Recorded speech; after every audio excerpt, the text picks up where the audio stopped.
Good morning! Magluluto naman tayo ng chili crab with squid. Ito siya oh.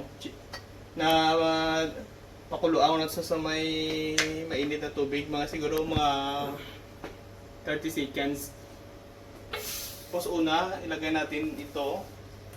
Sibuyas.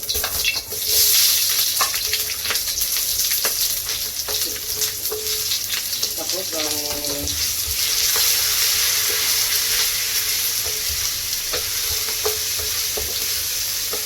tapos kamatis,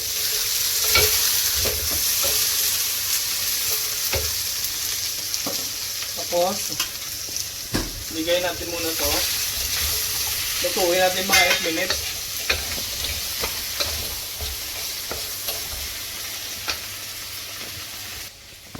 Tapos oyster sauce,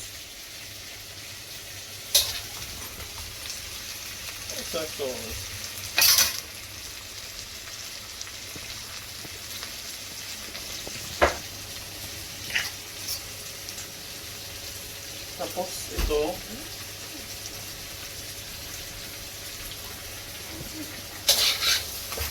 chicken stock,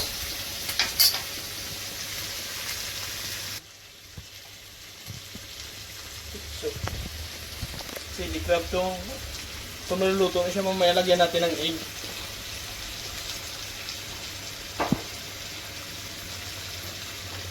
Push. Thai chili sauce ito siya oh.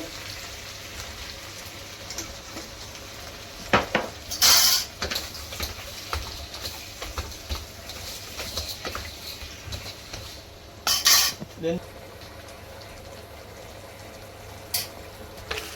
stir.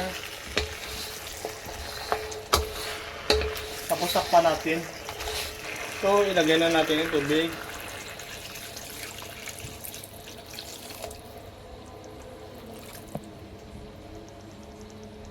Stir.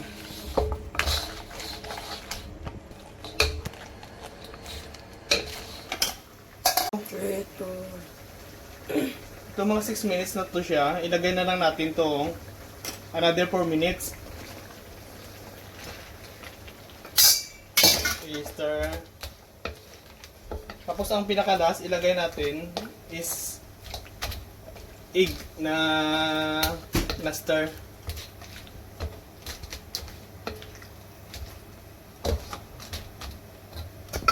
I-try ko itong lasa kung masarap to.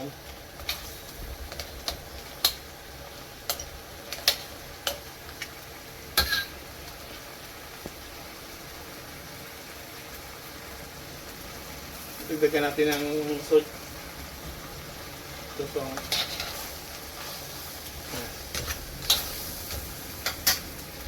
tapos another 3 minutes. Ito na siya, luto na siya oh.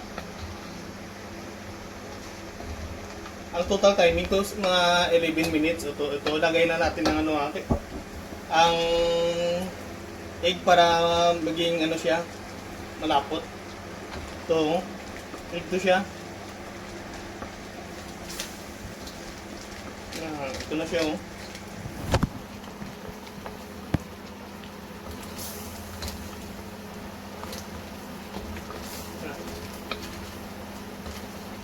Siya. Tapos lagyan natin, dagdagan natin ng cornstarch at saka aswiti na oil. Ito ilagay natin to, aswiti oil to. Tapos start para malapot siya. Konting start lang.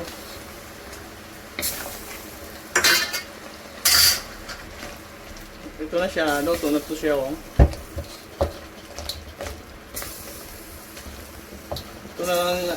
Ito na ang ating chili crab at saka with sotong. Chili crab with sotong. With squid. Oh, ang ganda ng thickness niyo. Thank you sa nanonood.